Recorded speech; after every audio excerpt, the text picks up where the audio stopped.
ઓમ શ્રી ગણેશાય નમઃ. જય શ્રી કૃષ્ણ મિત્રો. આજે આપણે સૂર્યનારાયણના એક ઘોડાની વાત કરીશું. જે સૂર્યનારાયણનો રથ છે એમાં જે ઘોડા હોય છે એની આપણે એક ઘોડાની વાત કરીશું. ખૂબ જ સરસ મજાની આ વાર્તા છે. સ્ત્રી હઠની એક આ વાર્તા છે. સમજવા જેવો વિડીયો છે તો ધ્યાનથી પૂરા મનથી સાંભળજો. વિડીયો સારો લાગે તો લાઈક અને શેર કરવાનું ભૂલશો નહીં. કોમેન્ટ બોક્સમાં એકવાર ભગવાનનું નામ પણ જરૂર લખજો. હર હર મહાદેવ. શિવશક્તિની જય. આપણે નારી જાતિના ગુણોની વાત કરીએ તો ગુણ તો નારી જાતમાં ખૂબ જ હોય છે, જેનું વર્ણન કરવું અઘરું છે. અને દુર્ગુણોની વાત કરીએ ને તો નારી જાતના 3 પ્રમુખ દુર્ગુણ છે જે વિનાશનું કારણ બને છે. પહેલો દોષ છે બિનજરૂરી જીદ, હઠ. બીજો દોષ છે બનાવટી રડવું. અને ત્રીજો દોષ છે કડવા વેણ, કડવી વાણી બોલવી. દ્રૌપદીજીને એક જીદે મહાભારત કરાવી. બનાવટી રુદનને રાવણના વંશના ભાગલા પાડી દીધા. અને સ્ત્રીઓના કડવા વેણે, કડવા વચન થકી કેટલાય ઘર ઉજળી ગયા અને અનેક પરિવારો નષ્ટ થઈ ગયા. સ્ત્રીની વાણીમાં અમૃત પણ છે અને ઝેર પણ છે. કોને અમૃત આપવું અને કોને ઝેર આપવું તે તો તેના પર નિર્ભર હોય છે. પરંતુ જો આપણે સ્ત્રી જાતિના ત્યાગ, પ્રેમ, તપ અને સમર્પણની વાત કરીએ તો તેની પણ કોઈ સીમા નથી. પતિના પ્રાણ બચાવવા હાટું એક પત્ની યમરાજા પાસે પણ પહોંચી જાય છે. અને દોષની વાત કરીએ જ તો પોતાના જ પતિના મૃત્યુનું કારણ પણ સ્વયં બની જાય છે. એવા પણ અનેક દાખલાઓ ઉપલબ્ધ છે. તેવી જ આ એક વાર્તા કથા છે.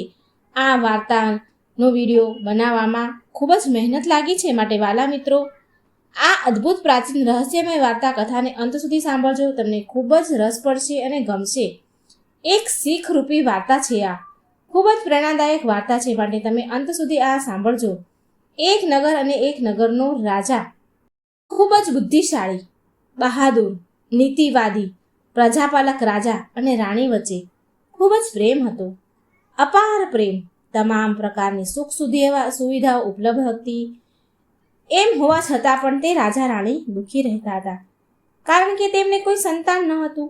અને એ જ કારણથી રાજા અને રાણી દુઃખી હતા કે તેઓનું રાજ્ય કોણ સંભાળશે. વારસાગત તો હોવું જરૂરી છે ને. ત્યારે દાસી આવીને રાણીને કહે છે કે રાણીબા, દરવાજે એક સંન્યાસી આવ્યા છે, થોડું દાન પુણ્ય કરી દો. ત્યારે રાણી કહે છે કે દાન ધર્મ કરીને તો હું થાકી ગઈ. હું આજે આ મારું છેલ્લું દાન પુણ્ય હશે. આજ પછી હું ક્યારે દાન પુણ્ય નહીં કરું. આટલું કહીને રાણીએ એક ટોપલીમાં અનાજ લઈને સંન્યાસી પાસે જાય છે અને સંન્યાસીની જોડીમાં અનાજ નાખવા આગળ વધે છે. ત્યારે સંન્યાસી રાણીનું દુઃખ સમજી ગયા. રાણીના દુઃખને સંન્યાસી કળી ગયા અને પૂછ્યું કે હે રાણી, તમને શું દુઃખ છે? તમને જોઈને મને દેખાઈ રહ્યું છે કે તમે ખૂબ જ દુઃખી લાગી રહ્યા છો. ત્યારે આંખમાં આંસુ સાથે રાણી કહે છે, મહાત્માજી, મારી પાસે બધું જ છે. તમામ પ્રકારની સુખ સુવિધાઓ ઉપલબ્ધ છે, પણ સંતાન નથી. લાખો પ્રયત્નો કર્યા, પરંતુ એમ છતાં પણ એ બધા પ્રયત્ન મારા વ્યર્થ ગયા. તો એ સાધુ સંન્યાસી બાવા કહે છે, રાણી, તમે ચિંતા ન કરો. હું તમને પુત્ર પ્રાપ્ત થવા માટે વરદાન આપું છું. ટૂંક જ સમયમાં એક પુત્ર તમારા ખોળામાં રમતો છે, પરંતુ તમારો એ પુત્ર ફક્ત 15 વર્ષ જ તમારી સાથે રહેશે. 15 વર્ષ પછી તે પુત્ર આ દુનિયામાં રહેશે નહીં. એમ કહીને સાધુએ પોતાની જોડીમાંથી ભભૂતિ કાઢી થોડી ભભૂતિ રાણીને આપી અને કહ્યું કે જો તમે આને રાજા સાથે મળીને આ ભભૂતિનું સેવન કરશો તો ભગવાનની કૃપા તમારા ઉપર અવશ્ય થશે. રાણીને વરદાન આપીને સંન્યાસી તો આગળ વધ્યા. રાણીએ વિચાર કર્યો કે જો 15 વર્ષ માટે જ પુત્રનું સુખ મળશે તો પણ કમસે કમ સમાજના લોકોના મેણા ટોણા તો નહીં સાંભળવા પડે. એમ કહીને રાણી વિચારવા લાગી કે પોતાના પુત્રને 15 વર્ષ સુધી ખૂબ જ લાડ પ્રેમ કરશે અને તેને દરેક ક્ષણ ખૂબ જ ખુશ રાખશે. પોતાના પુત્ર વિશે વિચારીને રાણી ખૂબ જ ખુશ થવા લાગી.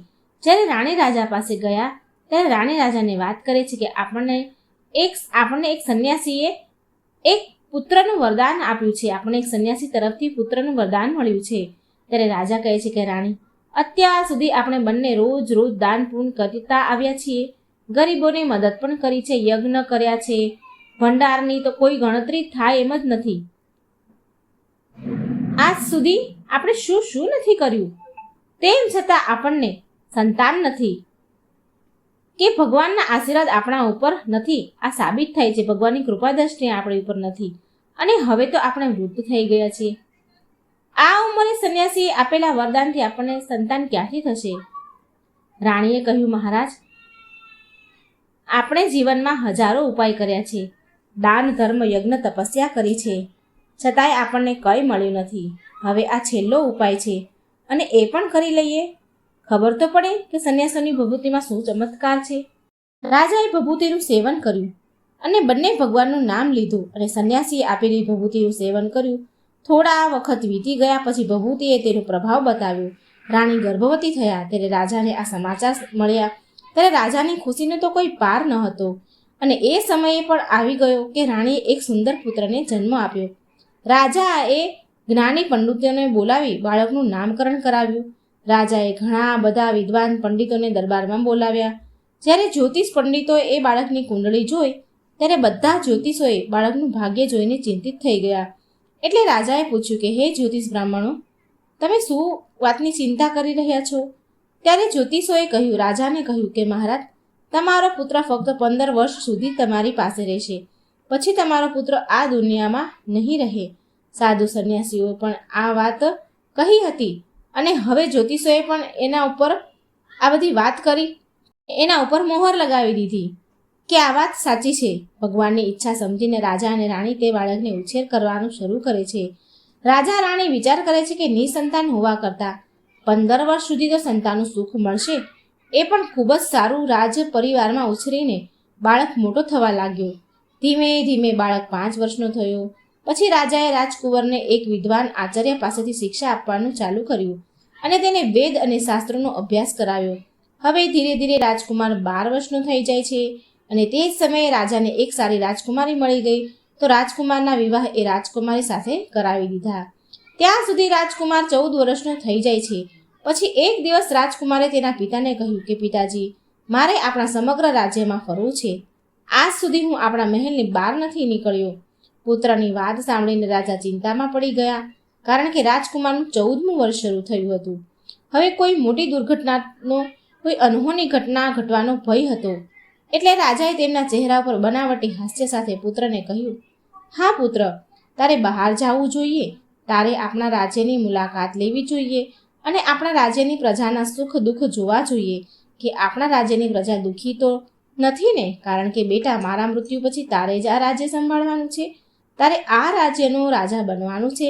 પણ બેટા, એક વાતનું ધ્યાન રાખજે, તું ગમે તે જોવે, ગમે ત્યાં જાય, ગમે તે કરે, તેની વાત તારી પત્નીને ક્યારેય ન કરતો. એટલે રાજકુમાર કહે છે, ઠીક છે પિતાજી, તમે જે કહેશો તે જ હું કરીશ. રાજકુંવર આખો દિવસ તેની પત્ની સાથે વાતો કરતો, તેની સાથે હસી ખુશીની ક્ષણો વિતાવતો અને રાત્રે બરાબર 12 વાગે એટલે પલંગમાંથી ઉઠીને મહેલની બહાર જાય અને સવાર થતાં પહેલાં આવી જાય અને રાજકુમાર તેના પલંગ પર પાછો સૂઈ જાય છે. તેની પત્ની જાગે છે, જુએ છે તો પલંગ ઉપર રાજકુમાર નથી. એ વિચાર કરે છે કે તેનો પતિદેવ પથારીમાં તો નથી ને, પછી ક્યાં ગયા હશે? પથારીમાં તો છે નહીં, હવે ક્યાં હશે?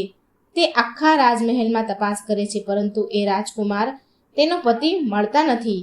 તે ખૂબ જ દુઃખી, હેરાન થઈ જાય છે. આવું બીજી રાત્રે, ત્રીજી રાત્રે, ચોથી રાત્રે આ સિલસિલો ચાલુ જ રહ્યો અને રાજકુમાર રાત્રે 12 વાગે મહેલની બહાર નીકળી જાય અને સવાર થાય ત્યાં એ પહેલાં આવીને પોતાના પલંગ પર સૂઈ જાય.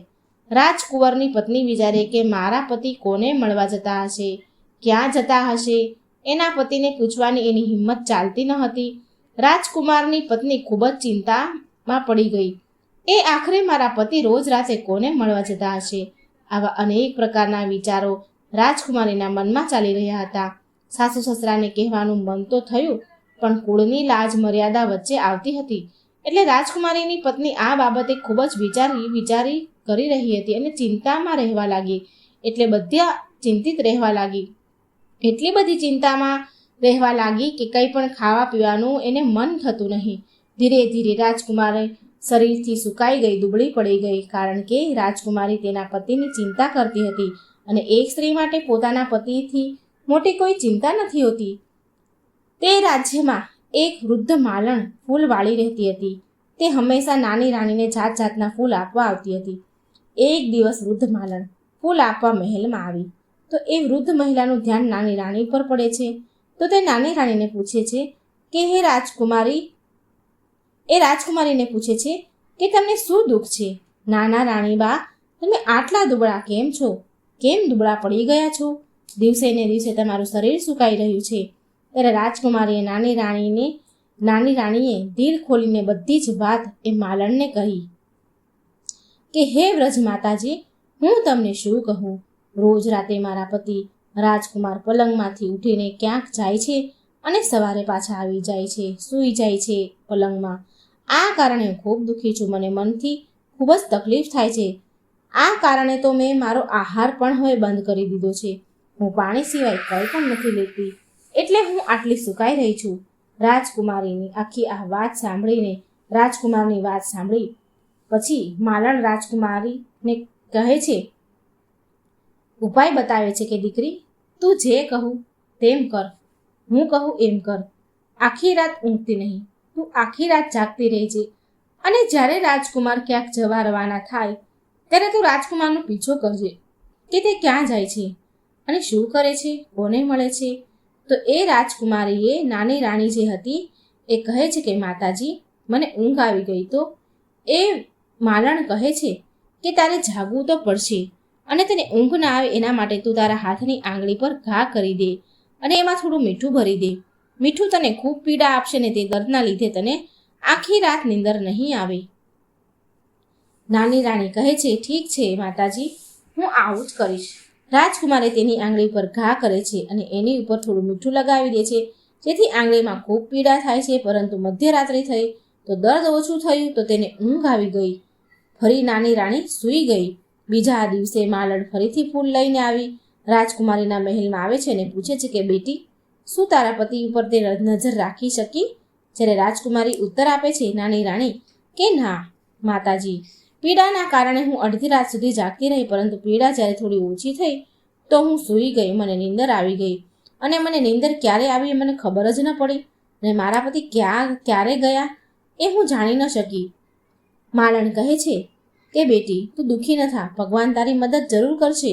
તો આજ રાત્રે તારા હાથ પર ઘાને વધુ મોટો કર અને તેમાં મીઠું વધારે ભરી દે.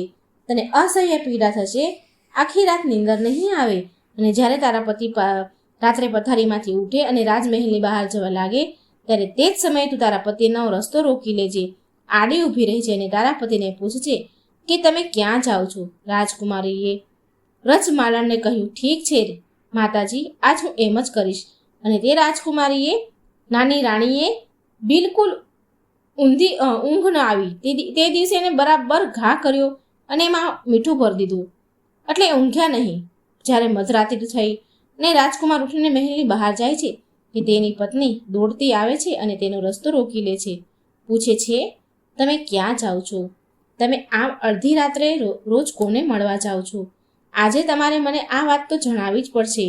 રાજકુમાર કહે છે કે પ્રિય, જો હું આ રહસ્ય તને કહી દઈશ તો હું તને ફરીથી જોવા નહીં મળું. નહીં તો એ નાની રાણી રાજકુમારને કહે છે કે કંઈ વાંધો નહીં, પરંતુ તમે મધ્યરાત્રિએ ક્યાં જાઓ છો તે સત્ય તો તમારે મને જણાવવું જ પડશે. રાજકુમાર એની પત્નીને ખૂબ જ સમજાવે છે, પરંતુ રાજકુમારીની પત્ની માનતી નથી, જીદ કરે છે, હઠ કરે છે અને છેવટે રાજકુમારને એની જીદ આગળ ઝૂકવું જ પડે છે. એ રહસ્ય એ રાજ ઉજાગર કરવા લાચાર બની ગયા. બીજી તરફ રાજકુમારનું 14મું વર્ષ પૂર્ણ થવા આવ્યું હતું અને તેનું 15મું વર્ષ શરૂ થવાનું હતું. રાજકુમાર મનમાં વિચારવા લાગ્યા કે હવે ભગવાનની કૃપાથી જે થવાનું છે તે થવા દો. આમ વિચાર કરીને તે રાજકુમાર મંત્રો ઉચ્ચાર કરે છે. મંત્ર જાપ કરીને પોતાની પત્નીના બંને હાથમાં કેટલાક અનાજના દાણા મૂક્યા અને કહ્યું કે પ્રિય, તારી આ બંને મુઠ્ઠીમાં અનાજના દાણા છે. પહેલાં તારે જમણા હાથની મુઠ્ઠીના દાણા મારી ઉપર ફેંકવાના છે, પછી તને ખબર પડશે કે હું કોણ છું અને બરાબર તે જ સમયે તારે મારી ઉપર ડાબી હાથના મુઠ્ઠીના દાણા ફેંકવાના છે. જો તું ડાબા હાથની મુઠ્ઠીના દાણા મારી ઉપર ફેંકવાનું ભૂલી ગઈ તો હું તને ક્યારેય મળીશ નહીં. આટલું કહ્યા પછી રાજકુમારી પહેલાં તેની જમણી મુઠ્ઠીના દાણા રાજકુમાર ઉપર ફેંકે છે અને શું જુએ છે કે રાજકુમાર અચાનક એક ખૂબ જ સુંદર સફેદ ઘોડામાં પરિવર્તિત થઈ જાય છે અને થોડી જ વારમાં એ ઘોડો ઝડપથી દોડવા લાગે છે. રાજકુમારી તે ઘોડાને ધ્યાનથી જોવા લાગી અને તે ભૂલી જાય છે કે તેને ડાબા હાથની મુઠ્ઠીના દાણા રાજકુમાર ઉપર ફેંકવાના હતા. રાજકુમારી તો ભૂલી જ ગઈ. તે તો ઘોડાને જોવામાં જ વ્યસ્ત થઈ ગઈ. ત્યાં સુધીમાં તો ઘોડો મહેલની ચારેય કોણ આંટો મારી દીધો અને ત્યાંથી પછી નીકળી ગયો અને અચાનક તેની નજર સામેથી ઘોડો અદૃશ્ય થઈ ગયો. પછી રાજકુમારી ઘોડાને પાછા ફરવાની રાહ જુએ છે, પરંતુ રાજકુમાર તો ઘોડામાં પરિવર્તિત થઈ ગયા અને જતા રહે છે અને પાછો આવતો નથી. હવે રાજકુમારી તેના કરેલા પર ખૂબ જ પસ્તાય છે, પોતાની જાતને કોસે છે, પરંતુ હવે તેની જાતને કોસવાથી કોઈ લાભ થવાનો હતો નહીં. સવાર પણ થઈ, રાજકુમાર પાછો આવ્યો નહીં. રાજકુમારીએ આ ઘટના તેના સાસુ સસરા એટલે કે રાજા અને રાણીને કહી જણાવી. આ સાંભળી એમના ઉપર તો જાણે આભ તૂટી પડ્યું. તેઓ ખૂબ દુઃખી થઈ ગયા.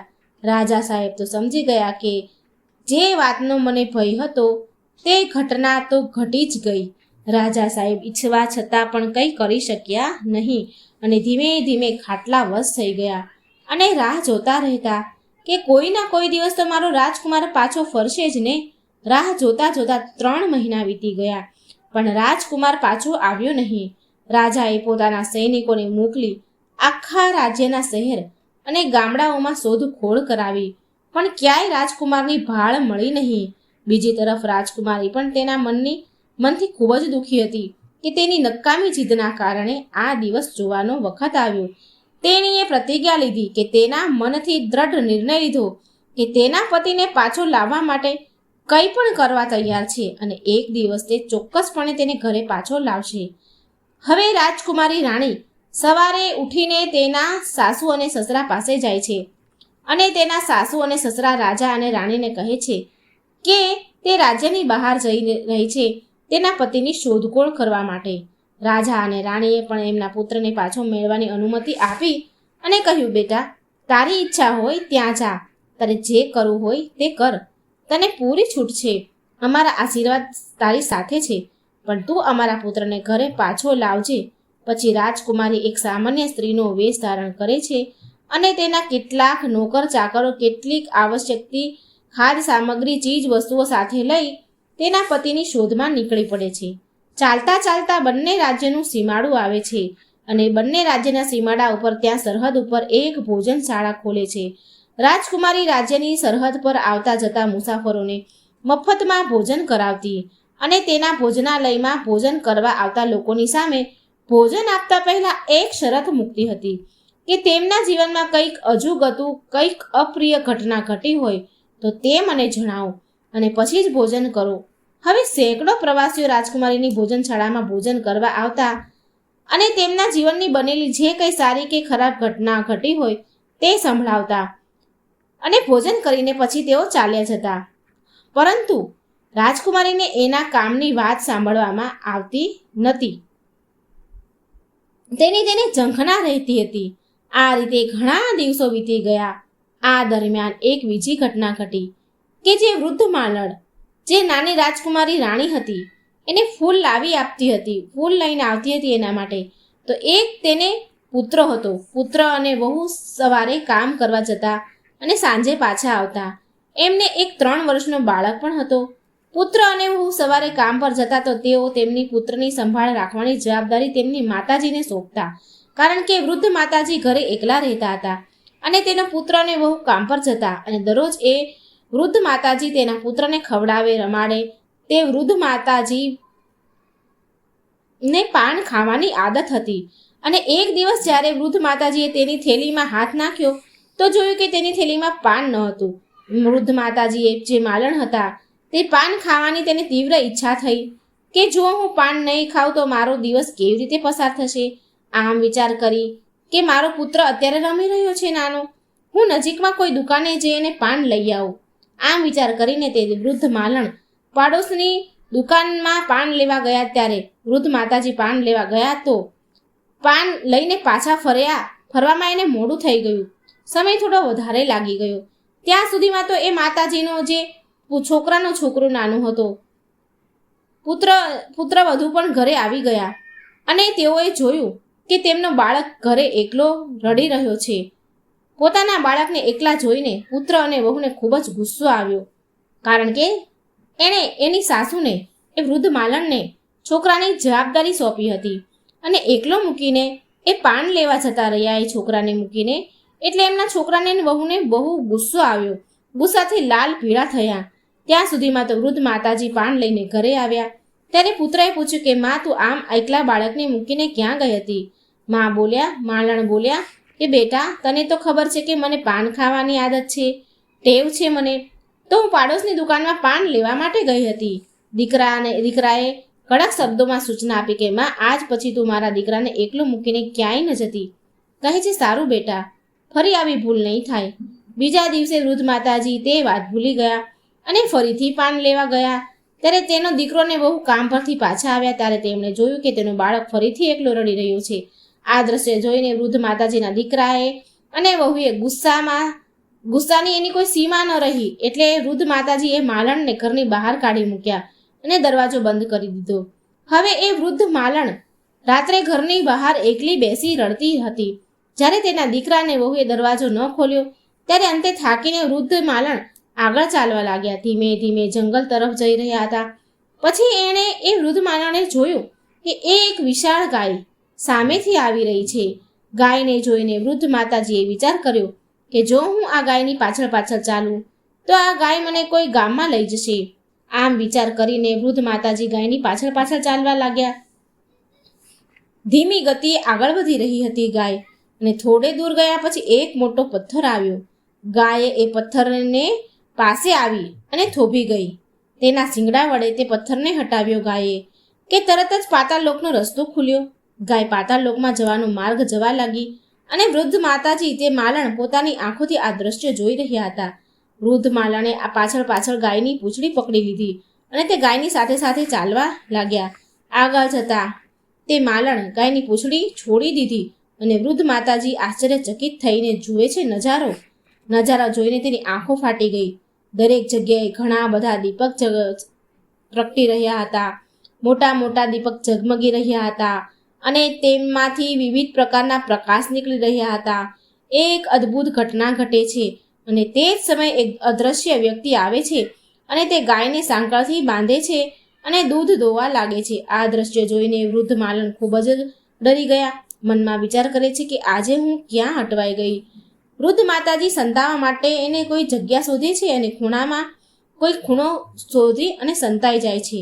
થોડી વાર પછી જુએ છે કે એક સુંદર ભૂરો ઘોડો આવે છે અને એક નાના કુંડામાં એ કૂદકો મારે છે કે એ કુંડામાં પડ્યા પછી અચાનક એ ઘોડા પોતાનું રૂપ બદલે છે. ઘોડામાંથી એક સ્વરૂપ ભગવાન રાજકુમારનું રૂપ ધરે છે, ભગવાન જેવું રૂપ ધરે છે. પછી સારું રજવાડી પોશાક પહેરે છે. થોડા અંતરે એક પલંગ બનાવવામાં આવ્યો હતો. રાજકુમાર એ પલંગ ઉપર જઈને બેસી જાય છે ત્યારે અચાનક તેની સામે એક સુંદર ભોજનનો થાળ આવે છે. રાજકુમાર તે જ પલંગ પર બેસીને ભોજન કરે છે. ત્યાં રાજકુમારના રૂમમાં એક પોપટ રહેતો હોય છે. પોપટ આવીને રાજકુમારની સામે બેસી જાય છે. પછી રાજકુમાર પોપટ તરફ જુએ છે અને પૂછે છે કે પોપટ, મારા માતા પિતા પૃથ્વી પર શું કરે છે? ત્યારે પોપટ રાજકુમારને ઉત્તર આપે છે કે રાજકુમાર, પૃથ્વી પર તમારા માતા પિતા આ સમયે ખૂબ જ દુઃખી હાલતમાં છે. તેઓ તેના પુત્રના વિયોગમાં ખૂબ જ દુઃખી છે, રડી રહ્યા છે. પછી રાજકુમાર પૂછે છે કે પોપટ, આ સમયે મારા રાજ્યની સંભાળ કોણ રાખે છે અને મારી પત્ની શું કરે છે? પછી પોપટ કહે છે કે તમારું રાજ્ય તમારો પ્રધાન ચલાવી રહ્યો છે અને તમારી પત્ની રાજકુમારીએ રાજ્યના સીમાડા ઉપર ભોજનશાળા ખોલી છે અને ત્યાં આવતા જતા પ્રવાસીઓને ભોજન કરાવે છે. ત્યાં ભોજન કરવા આવતાઓને પોતાની કામની વાત પૂછે છે અને પછી તેમને મફતમાં ભોજન કરાવે છે. આ બધું જોઈને વૃદ્ધ માલણ આશ્ચર્ય એનો કોઈ પાર ન રહ્યો. તેને ભૂખ કે તરસની પણ ખબર ન હતી. હવે તે શું કરવું તે સમજી શકતી ન હતી. આખી રાત આ રીતે પસાર થઈ. સવારે રાજકુમાર ફરીથી ઘોડામાં પરિવર્તિત થઈ ગયા અને ઘોડો ક્યાં ગયો તે વૃદ્ધ માતાજીને ખબર ન પડી. પછી પાતાળ લોકમાંથી બહાર નીકળવા દોડતી ગાય આવી અને એને પછી વૃદ્ધ માતાજીએ વિચાર કર્યો કે હું આ ગાય સાથે પાતાળ લોકમાં આવી છું, તો તેથી હવે મારે આ ગાયની સાથે જ બહાર જવું જોઈએ, નહીં તો ખબર નહીં મારે સાથે શું ઘટના ઘટી શકે છે. પછી એ વૃદ્ધ માલણ તે ગાયની પાછળ દોડી અને ઝડપથી ગાયનું પૂંછડું પકડ્યું અને ગાયની સાથે સાથે પૃથ્વી પર આવી અને તે પાતાળ લોકની બહાર નીકળી જાય છે. પછી પાતાળ લોકનો રસ્તો પથ્થરથી ફરીથી બંધ થઈ ગયો. ગાય તો જંગલ તરફ ગઈ, પણ તે દ્રશ્યો જોઈને તે વૃદ્ધ માલણ ખૂબ જ ગભરાઈ ગયા હતા. તેણે જે કંઈ જોયું હતું તે કોઈને કહેવા માટે કે તે એકદમ બેચેન હતા કે હું કોને કહું. અને એ જ સમયે અચાનક વૃદ્ધ માલણને વિચાર આવ્યો કે રાજકુમારી રાજ્યની સરહદ પર એક ભોજનશાળા ચલાવે છે, માટે આ વાત હું રાજકુમારીને ન કરું તો કોને કરું? આ વાત હું રાજકુમારીને કહીશ. રાજકુમારીને મારી વાત ગમી ગઈ અને તે સમજી ગઈ તો આજથી મારે ખાવા પીવાની ચિંતા નહીં કરવી પડે. એમ વિચારીને એ વૃદ્ધ માલણ રાજકુમારીની ભોજનશાળામાં પહોંચ્યા. ત્યાં ભોજનશાળાના દરવાજા એક ઢોલ રાખવામાં આવ્યો હતો. વૃદ્ધ માતાજીએ જોરથી ઢોલ વગાડવા લાગ્યા અને ઢોલનો અવાજ સાંભળીને રાજકુમારીને વિચાર આવ્યો કે આજે કોઈ મોટી વાત કહેવા આવ્યું છે મને. સૈનિકોને આદેશ આપ્યો કે જાઓ, એને તપાસ કરો કે બહાર કોણ આવ્યું છે. સૈનિકો વૃદ્ધ માલણ પાસે પહોંચ્યા અને તેઓ એ વૃદ્ધ માલણનો ઢોલ વગાડતા જુએ છે અને પૂછે છે કે તમે ઢોલ કેમ વગાડો છો? તો વૃદ્ધ માલણ કહે છે કે મેં સાંભળ્યું છે કે અહીં ભોજનશાળામાં ભોજન મફતમાં મળે છે, એટલે હું તમારી પાસે ભોજનશાળામાં ભોજન કરવા માટે આવી છું. તો સૈનિકોએ જવાબ આપ્યો કે માતાજી, તમને ભોજન તો મળશે, પણ એ માટે તમારે કંઈ નવી વાત કરવી પડશે. ત્યારે વૃદ્ધ માલણ કહે છે કે હા બેટા, હું એવી નવી વાત લઈને જ આવી છું જે સાંભળીને તમે દંગ રહી જશો. વૃદ્ધ માલણની વાત સાંભળીને સૈનિકોએ રાજકુમારીને કહ્યું કે વૃદ્ધ માતાજી દરવાજા પર ઊભા છે અને તે કંઈક નવી વાત કહેવા માંગે છે. રાજકુમારે સૈનિકોને આદેશ આપ્યો કે એ વૃદ્ધ માતાજીને અહીં લઈ આવ્યો. તેમની સાથે ખૂબ જ આદરપૂર્વક વર્તન કરજો અને એમની સારી રીતે સેવા કરજો. સૈનિકોએ રાજકુમારીનો આદેશ મળતા તેઓ વૃદ્ધ માલણને અંદર લઈ આવ્યા. એમની ખૂબ જ સેવા કરી અને વૃદ્ધ માલણ આગળ સુંદર વાનગીઓ ભરેલો થાળ મૂક્યો. વૃદ્ધ માલણે ઘણા દિવસો સુધી ભૂખ્યા હતા, એને ભોજન કર્યું ન હતું.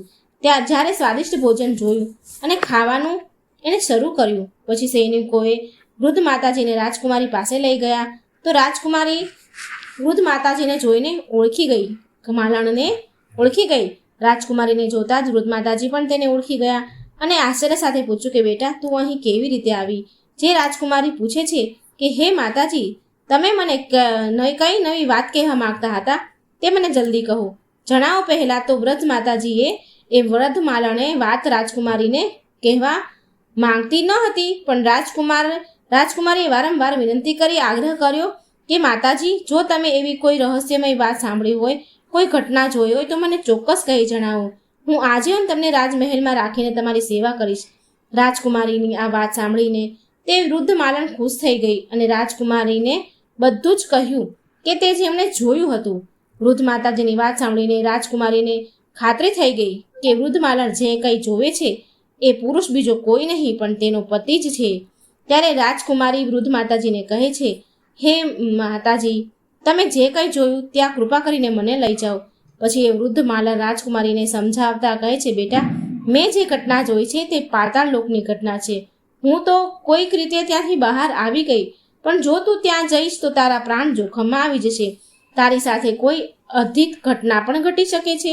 પણ રાજકુમારીને વૃદ્ધ માલણની આ વાત સાંભળવી ન હતી. એને તો બસ જવું જ હતું. એણે આમ વૃદ્ધ માતાજીની વાત સાંભળી નહીં. છેવટે વૃદ્ધ માલણે ત્યાં લઈ જવા માટે એને તૈયાર થઈ ગયા અને કહે છે કે ઠીક છે બેટા, જો તારે ત્યાં જવું જ છે તો હું તને ત્યાં જરૂર લઈ જઈશ, પરંતુ આજે નહીં કાલે. આજ હું બહુ થાકી છું. તેથી બીજા દિવસે રાજકુમારી વૃદ્ધ માલણની હારે તે જ સ્થળ પર પહોંચે છે જ્યાં એક પથ્થર રાખવામાં આવ્યો હતો. થોડી વાર પછી ગાય આવી તેના શિંગડાથી પથ્થર હટાવે છે અને પાતાળલોકનો માર્ગ ખુલી ગયો. તે રસ્તેથી ગાય પાતાળલોકમાં જવા લાગી. રાજકુમારી પણ ગાયનું પૂંછડું પકડી અને પાતાળલોકમાં ગઈ અને સાથે વૃદ્ધ માતાજી પણ ગયા. બંને ખૂણે સંતાઈ અને પાતાળલોકનો નજારો જોવા લાગ્યા. થોડી વાર પછી એક સફેદ ઘોડો આવે છે અને તે ઘોડા એક કુંડમાં પડે છે અને પછી ઘોડામાંથી રાજકુમાર બની જાય છે. બીજા કુંડમાં સ્નાન કરે અને સુંદર વસ્ત્રો પહેરીને પોતાના પલંગ પર આવીને બેસી જાય છે. પલંગ પર બેસીને રાજકુમાર ભોજન કરે છે અને સૂતા પહેલા રાજકુમાર સૂર્યદેવને આહ્વાન કરે છે, સૂર્યદેવનું સ્મરણ કરે છે અને તે પછી રાજકુમાર પોપટ સાથે વાત કરે છે અને પોપટને પૂછે છે કે એ પોપટ, પૃથ્વી પર મારા માતા પિતા શું કરી રહ્યા છે? એ દિવસે પોપટ રાજકુમારને કંઈ પણ કહેતો નથી, મૌન રહે છે. પોપટ કંઈ બોલતો નહીં તો રાજકુમારને શંકા થવા લાગે છે કે બધું બરાબર નથી. રાજકુમારે પોપટ સાથે વાત કરવાનું બંધ કરી દીધું અને બીજી તરફ વૃદ્ધ માલણ અને રાજકુમારી આ દ્રશ્ય જોઈ રહ્યા હતા. પછી રાજકુમારીથી ધીરજ ન રહેવાયું નહીં. તે તરત જ દોડતી તેના પતિ પાસે ગઈ અને રાજકુમાર જે પલંગ પર સૂતો હતો, રાજકુમારી તેના પતિના પગને સ્પર્શ કરવા આગળ વધી તો રાજકુમાર તેને જોઈ ગયો અને જોઈને તેની પત્નીને ઓળખી ગયો. તે તરત જ થોડો પાછો હટી ગયો અને બોલ્યો કે નહીં રાજકુમારી, મને સ્પર્શ કરશો નહીં તો મોટો સર્વનાશ થશે. પછી રાજકુમારી થોડી પાછળ હટી અને તે ક્ષણે રાજકુમારી તેના બંને હાથ જોડી અને રાજકુમારને તેની ભૂલ માટે પસ્તાવો વ્યક્ત કરે છે, માફી માંગે છે અને તેની ભૂલ માટે માફી માંગી.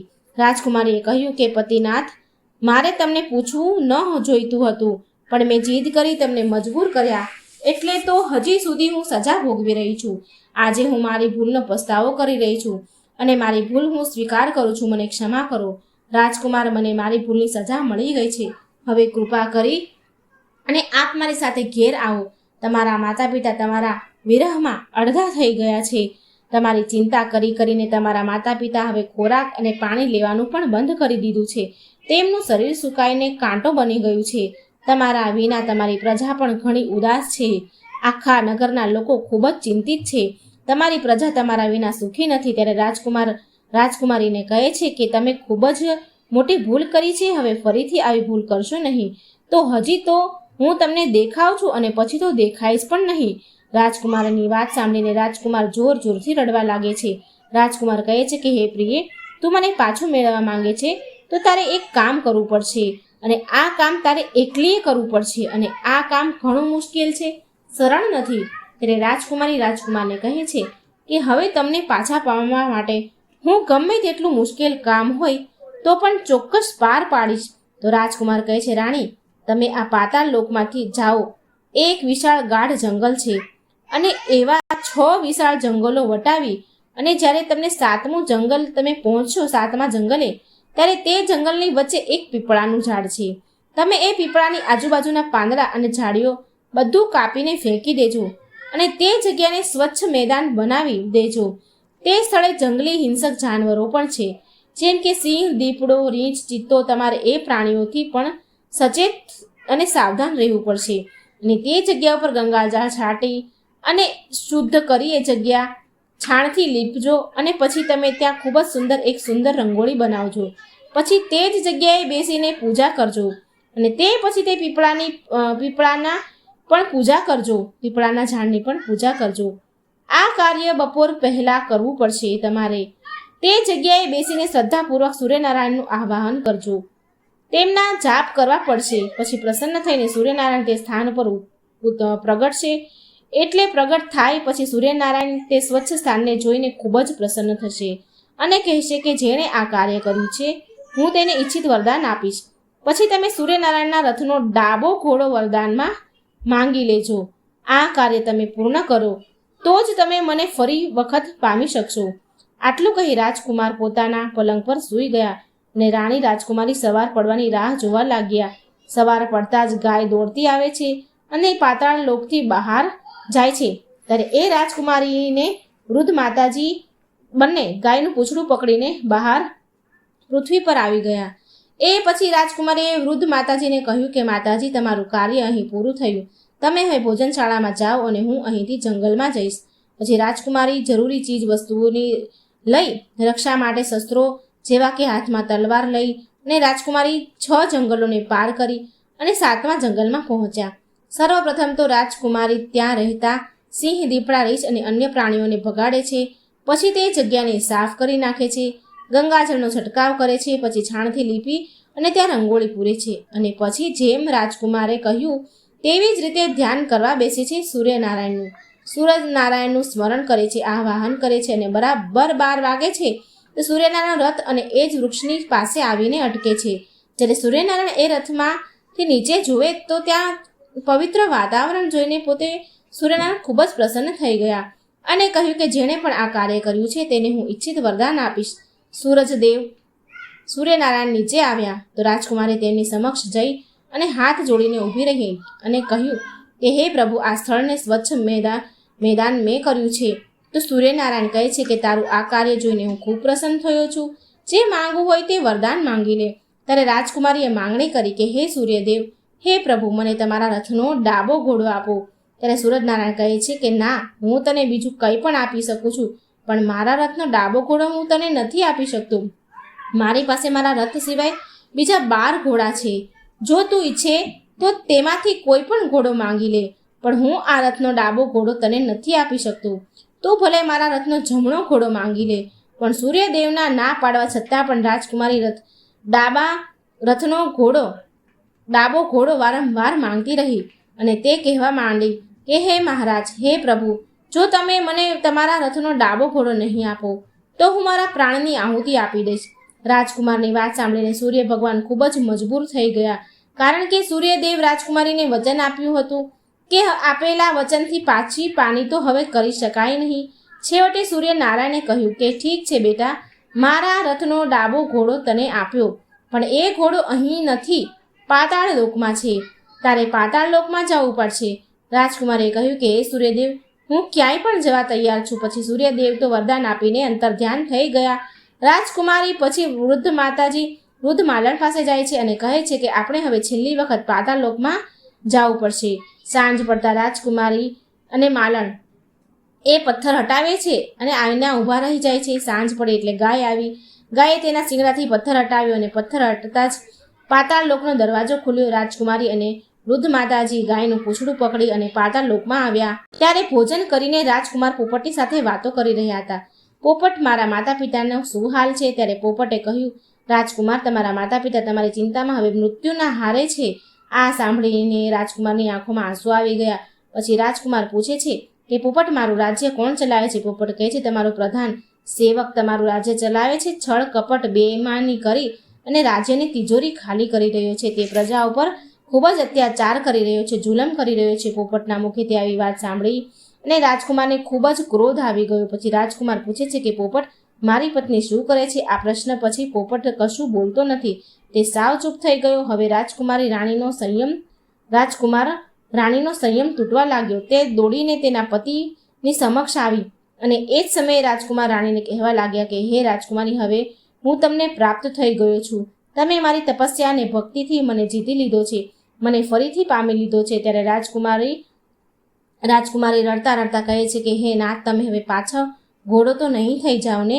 ત્યારે રાજકુમારે જવાબ આપ્યો કે ના રાણી, હવે સૂર્ય ભગવાન તરફથી તમે મને મુક્ત કરાવી દીધો છે, તેથી હવે હું ફક્ત તમારો જ છું. હવે હું ફરી ક્યારેય ઘોડો નહીં બનું. રાજકુમારે રાજકુમારીને આગળ કહ્યું કે હે રાજકુમારી, તે મને પામવા માટે આટલા બધા કષ્ટો લીધા છે, તે કેટલાય કષ્ટો સહન કર્યા છે, એટલે તો સૂર્યદેવે મને આ જન્મમાંથી હંમેશા માટે મુક્ત કર્યો છે. રાજકુમારી પ્રેમથી રાજકુમારને ગળે લાગી. જ્યારે સવાર થઈ ત્યારે તે ગાયની સાથે તેની પત્ની અને વૃદ્ધ માલણ સાથે પૃથ્વી પર આવ્યા. પૃથ્વી પર આવતા જ વૃદ્ધ માતાજી અને રાજકુમાર ભોજનશાળાનો બધો સરસામાન ગરીબોમાં વહેંચી દીધું અને તેઓ પોતાના રાજ્યમાં પાછા ફર્યા. રાજકુમારને જોઈને પ્રધાન ખૂબ જ ચિંતિત થઈ ગયો. એણે તો વિચાર કર્યો હતો કે રાજાને કોઈ પુત્ર નથી અને રાજા તો હવે વૃદ્ધ થઈ ગયા છે, માટે હવે આ રાજ્ય તો એનું જ છે. હવે રાજકુમારને તે પ્રધાનને પકડી લે છે, જેલમાં કેદ કરાવી દે છે. તે પ્રધાનને તેણે પોતાના સિંહાસનને સંભાળ્યું અને બધું જ કાર્યભાર પોતાના હાથમાં લઈ લીધો. પછી રાજકુમાર તેમના વૃદ્ધ માતા પિતાને મળવા જાય છે અને જુએ છે કે પોતાના પુત્રના વિરહમાં માતા પિતા સંપૂર્ણપણે સુકાઈ ગયા હતા. રાજા અને રાણીની આંખમાંથી તો આંસુઓની ધારા વહેવા લાગી. તેમની વધતી ઉંમર અને પુત્રના વિરહના કારણે બંને વૃદ્ધ થઈ ગયા હતા અને પુત્રને જોતા તેમના શરીરમાં એક નવી ઉર્જા, એક નવી શક્તિ આવી ગઈ. તેઓ તરત જ તેમના પુત્રને ભેટી પડ્યા. રાજા અને રાણીની અંદર અચાનક જીવ આવી ગયો. થોડા દિવસો પછી તે પથારીમાં ઉઠીને ફરવા લાગ્યા. પછી રાજકુમારના પાછા ફરવાના સમાચાર સમગ્ર રાજ્યમાં ફેલાઈ ગયા અને રાજકુમાર રથ પર બેસી અને તેમની પ્રજાને દર્શન આપે છે અને વચન આપે છે કે હવે પછી તમારી ઉપર કોઈ જુલમ નહીં કરે, કોઈ અત્યાચાર નહીં કરે. મારા માતાજી વૃદ્ધ માતા પિતા અને અક્ષમ થયા તો અમારા દુષ્ટ મંત્રીએ તેમની ઈચ્છા વિરુદ્ધ તમને બંદી બનાવી દીધા હતા. અસક્ષમ હતા મારા માતા પિતા, માટે તમારે આટલું કષ્ટ ઉપાડવું પડ્યું, પણ હવે હું આવી ગયો છું. પછી રાજા અને રાણી પુત્રને બધું રાજપાટ સોંપી અને ભગવાનની ભક્તિમાં લાગી ગયા. ને વૃદ્ધ માતાજી જે માલણ હતા તે રાજકુમારીએ પોતાના વચન અનુસાર રાજમહેલમાં તેને રાખી લીધા અને એમની સેવા કરવાની ખાતરી આપી. બીજી તરફ રાજકુમાર પોતાની પ્રિય રાણી સાથે રાજી ખુશીથી તે પોતાનું જીવન જીવવા લાગે છે. આ વાર્તાનો તાત્પર્ય એ છે કે જો સ્ત્રી તેના પતિ પ્રત્યેની સાચી ભક્તિ હોય તો વિધાતાના લેખને પણ બદલી શકે છે. પતિવ્રતા સ્ત્રીઓએ તો બ્રહ્માંડના મોટા મોટા દેવોને પણ તેમના વશમાં કરી લીધા હતા. રાજકુમાર તેની પત્નીને સમજાવે છે કે સ્ત્રીઓમાં આ સૌથી મોટી ખામી છે કે જો તેઓ કંઈક કરવા માટે જીદ કરે છે તો પછી તેઓને ગમે તેટલી મોટી કિંમત કેમ ન ચૂકવવી પડે પણ તે પોતાની જીદને પૂરી જ કરાવે છે. હે રાણી, જો તમે જીદ ન કરી હોત તો હું તમારાથી અળગો ન થયો હોત. જો આપણે નારી જાતિના ગુણોની વાત કરીએ તો ગુણ તો નારી જાતિમાં ખૂબ જ હોય છે, જેનું વર્ણન કરવું પણ અઘરું છે. અને દુર્ગુણોની વાત કરીએ તો નારી જાતિના 3 પ્રમુખ દુર્ગુણ છે. વિનાશનું કારણ બને છે. પહેલો દોષ બિનજરૂરી જીદ હઠ, બીજો દોષ બનાવટી રડવું અને ત્રીજો દોષ કડવા વેણ કડવી વાણી. દ્રૌપદીજીની એક જીદે મહાભારત કરાવી દીધું. સુરપંખાના બનાવટી રડવાના કારણે રાવણનો વંશ થયો અને સ્ત્રીઓના કડવા વેણ કડવી વાણી થકી કેટલાય ઘર ઉજળી ગયા અને અનેક પરિવારો નષ્ટ થઈ ગયા. સ્ત્રીની વાણીમાં અમૃત પણ છે અને ઝેર પણ છે. કોને અમૃત આપવું, કોને ઝેર આપવું, એ તો સ્ત્રી પર જ નિર્ભર છે. જો મિત્રો તમને આ વાર્તા ગમી હોય, સૂર્યનારાયણના ડાબા ઘોડાની વાર્તા હતી. રથનો જે ઘોડો હોય એમાં ડાબી બાજુના ઘોડા હોય એની આ વાર્તા હતી. તમને વિડીયો પસંદ આવ્યો હોય તો લાઈક અને શેર કરવાનું ભૂલશો નહીં. જય શ્રી કૃષ્ણ. રાધે રાધે. Thank you.